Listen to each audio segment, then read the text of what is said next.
Hi hello ಎಲ್ಲ ನನ್ನ brothers and ಸಿಸ್ಟರ್ಸ್ಗೆ ಜೈ ಹಿಂದ. ಇವತ್ತಿನ ಟಾಪಿಕ್ ಏನಪ್ಪ ಅಂತಂದರೆ SSC MTS multitasking staff and havaldar ಹುದ್ದೆಗಳದ ಆನ್ಲೈನ್ ಮುಖಾಂತರ ಅರ್ಜಿಗಳನ್ನ ಹಾಕಿದ್ರಿ. ಸೊ ನಿಮ್ಮ CVT ಕಂಪ್ಯೂಟರ್ ಬೇಸ್ಡ್ ಎಕ್ಸಾಮನ್ನು ಕಂಡಕ್ಟ್ ಮಾಡ್ತಾ ಇದ್ದಾರೆ. ಓಕೆ, ಆ ಎಕ್ಸಾಮ್ ಬರೀತಿರ್ತಕ್ಕಂಥ ಎಲ್ಲರಿಗೂ ಕೂಡ all the best. So almost ಅಲ್ಲ 30 ಅಂದರೆ 30/9/2024 ಆನ್ಲೈನ್ ಮುಖಾಂತರ ಅರ್ಜಿ ಕೂಡ ಸ್ಟಾರ್ಟ್ ಆಗಿದ್ದವು. Okay, September, October, November 14 online ಮುಖಾಂತರ ಎಕ್ಸಾಮನ್ನು ಕಂಡಕ್ಟ್ ಮಾಡ್ತಾ ಇದ್ದಾರೆ. ಈ ಎಕ್ಸಾಮ್ಗೆ ಯಾವ ಥರ ಎಲ್ಲ ನೀವು ಪ್ರಿಪ್ರೇಷನನ್ನು ಮಾಡ್ತಾ ಇದ್ದೀರಾ? ಓಕೆ, ಎಷ್ಟೋ ಜನಕ್ಕೆ ಇದರಲ್ಲಿ ಸಾಕಷ್ಟು ಡೌಟ್ಗಳಿದಾವೆ. ನಾನು ಆಲ್ಮೋಸ್ಟ್ ಅಲ್ಲ ಒಂದು 2-3 ದಿನದ ಹಿಂದ್ಗಡೆನೇ ಇದರ ಡೌಟ್ಗಳನ್ನು ಕ್ಲಿಯರ್ ಮಾಡಿದ್ದೀನಿ. ಸಿಲೆಬಸ್ ಏನೇನು ಇರ್ತದೆ ಅಂತೇಳಿ ಕೇಸಿಂದ ಆದರೂ ಕೂಡ ಪರವಾಗಿಲ್ಲ, ಇನ್ನೊಂದು ಸಾರಿ ನಿಮ್ಗೆ ಅದ್ರ ಬಗ್ಗೆ ಮಾಹಿತಿಯನ್ನು ಕೊಟ್ಟು ಓಕೆ, ಈಗಾಗಲೇ ಎಕ್ಸಾಮ್ ಬರೆದಿರ್ತಕ್ಕಂಥವ್ರು ನನಗೆ ಯಾವ ಥರ ಕಾಲ್ ಮಾಡಿ ಅದ್ರ ಬಗ್ಗೆ ಇನ್ಫಾರ್ಮೇಷನನ್ನು ಕೊಟ್ಟಿದ್ದಾರ ಅದೆಲ್ಲನೂ ಕೂಡ ನಾನು ನಿಮ್ಗೆ ತಿಳಿಸ್ಕೊಡ್ತೀನಿ. ಓಕೆ, ಆಲ್ಮೋಸ್ಟ್ ಅಲ್ಲ ರಿವ್ಯೂ ಅಂತ ತಿಳ್ಕೊಳ್ರಿ ಎಕ್ಸಾಮನ್ನು. ಯಾಕಂದರೆ ಇನ್ಮೇಲೆ ಬರಿತಿರ್ತಕ್ಕಂಥವ್ರು ನಾವು ಕೊಟ್ಟಿರ್ತಕ್ಕಂಥ ಎಕ್ಸಾಮ್ 3 ಸೆಂಟರ್ಗಳನ್ನು ಬಿಟ್ಟು ಔಟ್ ಆಫ್ ಸೆಂಟರ್ಗಳಿಗೆ ಬಿದ್ದಿದ್ದವು. ಇರಲಿ ಪರವಾಗಿಲ್ಲ, ಅಲ್ಲಿ ಲಾಂಗ್ ರೂಟ್ ಆಗಿದೆ ಅಂತೇಳಿ ಕೇಸಿಂದ ಯಾರು ಕೂಡ ಎಕ್ಸಾಮನ್ನು ಮಿಸ್ ಮಾಡ್ಕೊಳ್ಬೇಡ್ರಿ. ಎಲ್ಲರೂ ಕೂಡ ಎಕ್ಸಾಮನ್ನು ಅಟೆಂಡ್ ಮಾಡಿರಿ, ಎಕ್ಸ್ಪೀರಿಯನ್ಸ್ ಆದರೂ ಆಗುತ್ತೆ. ಓಕೆ, ನೆಕ್ಸ್ಟ್ ಅಟೆಂಪ್ಟಿಗೆ ಆದರೂ ನೀವು ಕ್ಲಿಕ್ ಆಗುವಂಥ ಚಾನ್ಸಸ್ ಇದರಲ್ಲಿ ಇರ್ತದೆ. ಓಕೆ, ಅದಕ್ಕೆ ಯಾವ ಥರ ಪ್ರಿಪ್ರೇಷನನ್ನು ಮಾಡಬೇಕಾಗುತ್ತೆ? SSCಯಲ್ಲಿ ಯಾವುದೇ ಒಂದು ನೀವು ಕಾಂಪಿಟೇಟಿವ್ ಅಂದರೆ SSC ಎಕ್ಸಾಮ್ಗೆ ಬಂದರೆ, ಸೊ ನಾನು SSCಯಲ್ಲೇ ಸ್ಟಾಫ್ ಸೆಲೆಕ್ಷನ್ ಕಮಿಷನ್ದಲ್ಲೇ ನಾನು ಜಾಬ್ ಮಾಡ್ಕೋತೀನಿ ಅಂತ ನಿಮ್ಮ ಡ್ರೀಮ್ ಇದ್ದರೆ ಒಂದೇ ಥರನಾದಂಥ ಸಿಲೆಬಸ್ ಇರ್ತದೆ ಪ್ರತಿಯೊಂದರಲ್ಲಿ ಕೂಡ. SSC GD ಆಯಿತು, MTS ಆಯಿತು, CHSL ಆಯಿತು, CGL ಅಲ್ಲಿ ಒಂದು ಸ್ವಲ್ಪ ಟಫೆಸ್ಟ್ ಕ್ವಶನ್ಸ್ಗಳು ಬರ್ತಾವೆ. ನೆಕ್ಸ್ಟ್ ಅದೇ ಥರನಾಗಿ ಸ್ಟೆನೋಗ್ರಾಫರ್ ಅಂತ ಬರ್ತದೆ, ಫೇಸ್ 11, ಫೇಸ್ 12 ಈ ಥರ ಎಲ್ಲ ಕಾಲ್ ಫಾರ್ಮ್ ಅದು, ಮತ್ತು JEE ಜೂನಿಯರ್ ಇಂಜಿನಿಯರಿಂಗ್ ಅಂತ ಹೇಳಿಸಿಂದ ಇವೇನು SSCಯಲ್ಲಿ ಕಾಲ್ ಫಾರ್ಮ್ ಮಾಡ್ತಾರಲ್ಲ ಅವೆಲ್ಲನೂ ಕೂಡ ಒಂದೇ ಥರನಾದಂಥ ಸಿಲೆಬಸ್ಗಳನ್ನು ಕೇಳಿರ್ತಾರೆ. ಎಷ್ಟು ಹೈ ಲೆವೆಲ್ ಪೋಸ್ಟ್ ಇರುತ್ತಲ್ಲ ಅಷ್ಟು ಹೈ ಲೆವೆಲ್ ಕಟ್ ಆಫ್ ನಿಂದಿರ್ತೈತಿ, ಅಷ್ಟು ಹೈ ಲೆವೆಲ್ ಎಕ್ಸಾಮ್ಗಳ ನಿಮ್ಗೆ ಕಂಡಕ್ಟ್ ಮಾಡ್ತಾರೆ. ಓಕೆ, ಇದು ಟೋಟಲಿ ಆಗಿ 13 ಲ್ಯಾಂಗ್ವೇಜ್ನಲ್ಲಿ ಎಕ್ಸಾಮನ್ನು ಬರೆಯಬಹುದು. 13 ಲ್ಯಾಂಗ್ವೇಜ್ನಲ್ಲಿ ಎಕ್ಸಾಮನ್ನು ಬರೆಯೋಕ್ಕೆ ಅವಕಾಶ ಇದೆ. ಓಕೆ, ಟೋಟಲಿ 13 ಲ್ಯಾಂಗ್ವೇಜ್ನಲ್ಲಿ, ಅದು ಕೂಡ ನಮ್ಮ ಕನ್ನಡದಲ್ಲಿ ಕೂಡ ಎಕ್ಸಾಮನ್ನು ಬರೆಯೋಕ್ಕೆ ಅವಕಾಶ ಇದೆ. ಬರೀಲೇಬೇಕು. ಕೋರ್ಟ್ ಕೇಸನ್ನು ಮಾಡಿದ್ರು ಆಲ್ಮೋಸ್ಟ್ ಎಲ್ಲ ಎಲ್ಲರಿಗೂ ಕೂಡ ಒಳ್ಳೇದಾಯಿತು. ಈ ಎಕ್ಸಾಮನ್ನು ಕನ್ನಡದಲ್ಲಿ ಬರೆಯೋಕ್ಕೆ ಅವಕಾಶವನ್ನು ಕೊಟ್ಟಿದ್ದಾರೆ. ಓಕೆ, ಎಕ್ಸಾಮ್ ಲ್ಯಾಂಗ್ವೇಜನ್ನು ನೀವು ಅಪ್ಲಿಕೇಶನನ್ನು ಹಾಕುವಾಗ ಯಾವ ಲ್ಯಾಂಗ್ವೇಜನ್ನು ತೊಗೊಂಡಿದ್ದೀರಲ್ಲ ಆ ಲ್ಯಾಂಗ್ವೇಜ್ ಮಾತ್ರ ಓಪನ್ ಆಗುತ್ತೆ. ನೀವು ಅಕಸ್ಮಾತ್ ಎಕ್ಸಾಮ್ನಲ್ಲಿ ಅಪ್ಲಿಕೇಶನನ್ನು ಹಾಕುವಾಗ ಅಷ್ಟು ಗೊತ್ತಿರಲಿಲ್ಲ, ಅಷ್ಟು ನಿಮ್ಗೆ ಲ್ಯಾಂಗ್ವೇಜ್ ಅಂದರೆ ಅಷ್ಟು ನಿಮ್ಗೆ ಅದ್ರ ಬಗ್ಗೆ ನಾಲೆಜ್ ಇರಲಿಲ್ಲಪ್ಪ ಅಂತಂದರೆ ನೀವು ಹಾಕುವಾಗ ಅಪ್ಲಿಕೇಶನ್ನ ಇಂಗ್ಲೀಷ್ ಅಂತ ಅಪ್ಲೈ ಮಾಡ್ತೀರಿ ಅಂತ ತಿಳ್ಕೊಳ್ರಿ. ಇಂಗ್ಲೀಷ್ ಅಂತ ಅಪ್ಲೈ ಮಾಡಿದರೆ ಸೊ ನಿಮ್ಮ ಎಕ್ಸಾಮನ್ನು ಇಂಗ್ಲೀಷ್ನಲ್ಲೇ ಓಪನ್ ಆಗುತ್ತೆ. ಇಂಗ್ಲೀಷ್ನಲ್ಲೇ ಓಪನ್ ಆದಾಗ ನೀವೇನು ಮಾಡಬೇಕು? ಓಕೆ, ಇಂಗ್ಲೀಷ್ನಲ್ಲಿ ಓಪನ್ ಆಯಿತು, ನನಗೆ ಅದರಲ್ಲಿ ಎಷ್ಟೋ ಒಂದು 2-3 ಕ್ವಶನ್ಸ್ಗಳು ಅರ್ಥ ಆಗ್ತಾ ಇಲ್ಲಪ್ಪ ಅಂತಂದರೆ ಸೊ ನಿಮ್ಗೆ ಆ ಕ್ವಶನ್, ಈಗ 5ನೇ ಕ್ವಶನ್ ಅರ್ಥ ಆಗಲಿಲ್ಲ ಅಂತ ತಿಳ್ಕೊಳ್ರಿ. 5ನೇ ಕ್ವಶನ್ ನಿಮ್ಗೆ ಅರ್ಥ ಆಗಲಿಲ್ಲ, ಓಕೆ ಇಂಗ್ಲೀಷ್ನಲ್ಲಿದೆ, ನನಗೆ ಕ್ವಶನ್ ಯಾಕೋ ಬಹಳ ಕನ್ಫ್ಯೂಷನ್ ಆಗ್ತಾ ಇದೆ. ನೀವೇನು ಮಾಡ್ಬೋದು? ಆ ಕ್ವಶನನ್ನು ಕನ್ನಡದಲ್ಲಿ ಓಪನ್ ಮಾಡ್ಕೊಳ್ಬಹುದು. ಈ ಲ್ಯಾಂಗ್ವೇಜನ್ನು ನೀವು ಈ ಕ್ವಶನನ್ನು ಕನ್ನಡದಾಗ ಓಪನ್ ಮಾಡ್ಕೊಳ್ಳೋಕ್ಕೆ ಅವಕಾಶ ಇರ್ತದ. ಪ್ರತಿಯೊಂದು ಕ್ವಶನನ್ನು ಓಪನ್ ಮಾಡಿ ನೋಡ್ಬೋದು, ಆನ್ಸರ್ ಮಾಡ್ಬೋದು, ಬಟ್ ಟೈಮಿಂಗ್ ಎಷ್ಟು ವೇಸ್ಟ್ ಆಗುತ್ತಂತ ನೀವೇ ತಿಳ್ಕೊಳ್ರಿ.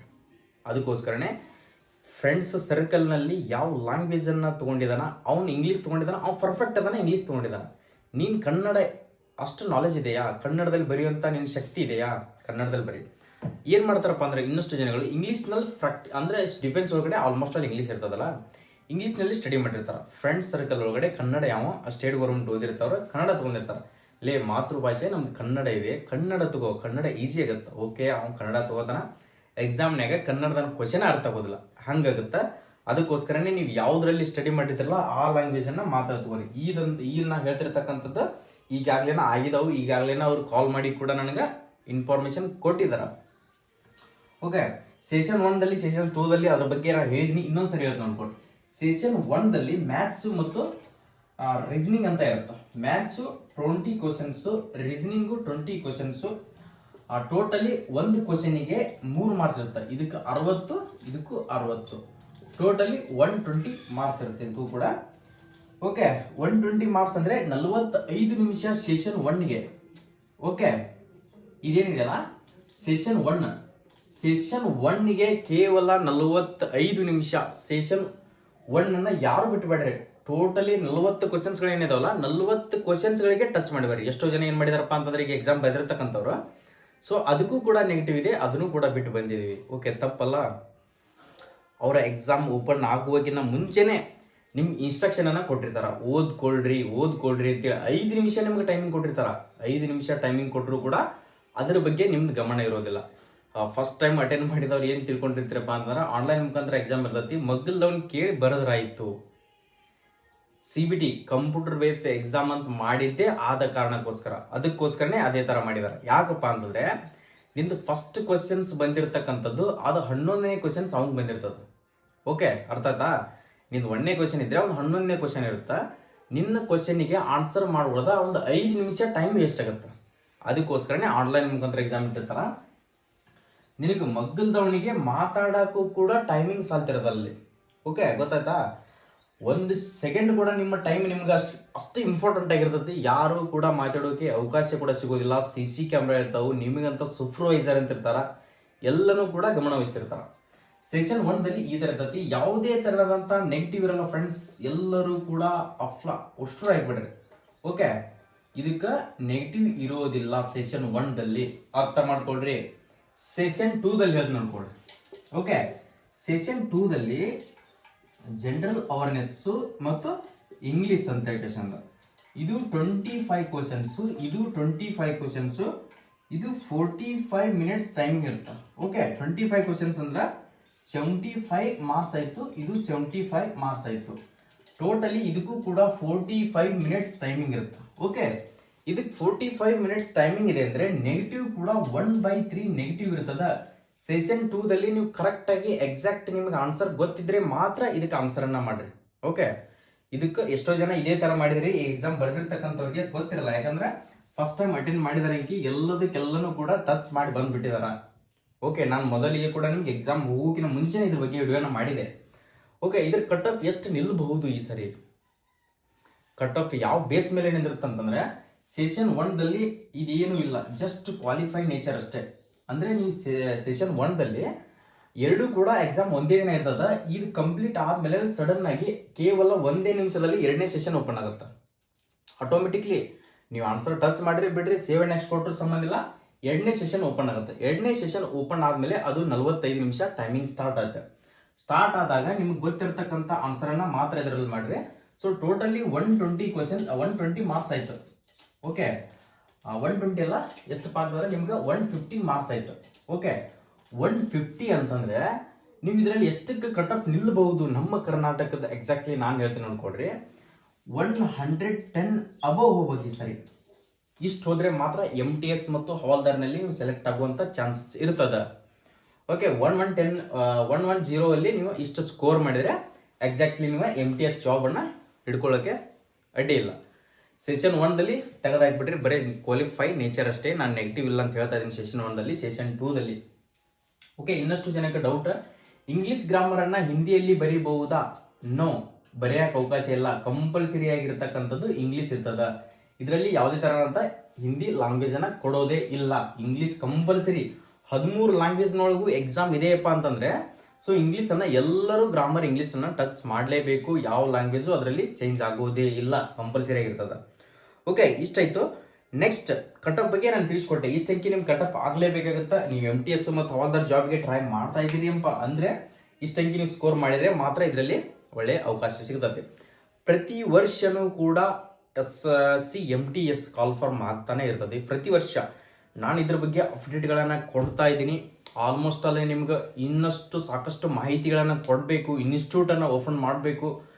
ಇದ್ರ ಬಗ್ಗೆ ನಿಮ್ಗೆ ಎಲ್ಲ ನಮ್ಮ ಕರ್ನಾಟಕದ ಜನತೆಗೆ ಯೂಸ್ ಆಗಲಿ ಅನ್ನೋದು ಕಾರಣಕ್ಕೋಸ್ಕರ ನಾವು ಇನ್ನಷ್ಟು ಹೆಚ್ಚಿನ ವರ್ಕಿಂಗನ್ನು ಮಾಡ್ತಾ ಇದ್ದೀವಿ.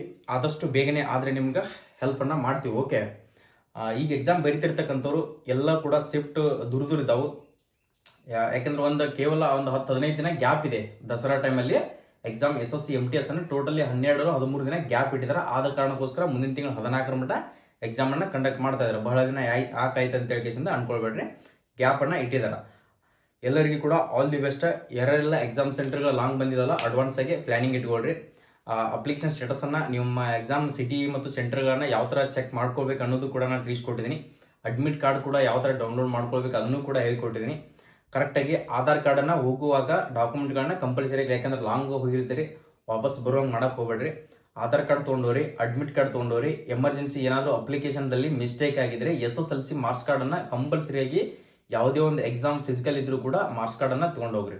ಅದ್ರ ಮುಖಾಂತರನೇ ಏನೋ ಮಿಸ್ಟೇಕ್ಸ್ ಆಗಿದ್ರು ಕೂಡ ನಿಮ್ಗೊಂದು ಅವಕಾಶವನ್ನು ಕೊಟ್ಟಿರ್ತಾರೆ. SSLC ಮಾರ್ಕ್ಸ್ ಕಾರ್ಡನ್ನು ತೊಗೊಂಡವ್ರಿ 2 ಪಾಸ್ಪೋರ್ಟ್ ಸೈಜ್ ಫೋಟೋಗಳನ್ನು ಕಂಪಲ್ಸರಿಯಾಗಿ ತೊಗೊಂಡು ಹೋಗ್ಲೇಬೇಕಾಗಿತ್ತು. ಎಕ್ಸಾಮಿಗೆ ನಾರ್ಮಲಿ ಯಾವ ಥರ ನೀಡಿರುತ್ತಲ್ಲ ಅದೇ ಥರ ಇದೆ. ಯಾವುದೇ ಥರ ಟಫೆಸ್ಟ್ ಕ್ವಶನ್ಸ್ಗಳು ಏನಿಲ್ಲ. ಇಯರ್ಲಿ ಯಾವ ಥರ ಇರುತ್ತಲ್ಲ ಅದೇ ಥರನಾಗೆ ಎಕ್ಸಾಮ್ ಇದೆ. ಎಲ್ಲರೂ ಕೂಡ ಅದೇ ಥರನ ಹೇಳಿದಾರೆ. ನಾರ್ಮಲಿಯಾಗಿ ಎಕ್ಸಾಮ್ ಇದೆ. ಸೊ ಸ್ಕೋರ್ ಮಾತ್ರ ಹೈ ಹೋಗ್ಬೋದು. ಇಷ್ಟಂಗೆ ಸ್ಕೋರ್ ಆಗುತ್ತೆ ಸರ್, ಆಗಲೇಬೇಕು ಅಂತೇಳಿ ಹೇಳಿದಾರೆ. ನೀವು ಕೂಡ ಚೆನ್ನಾಗಿ ಬರ್ರಿ. ಎಲ್ಲರೂ ಕೂಡ ಸ್ಟಡಿ ಮಾಡ್ತಿರ್ತಕ್ಕಂಥವ್ರು.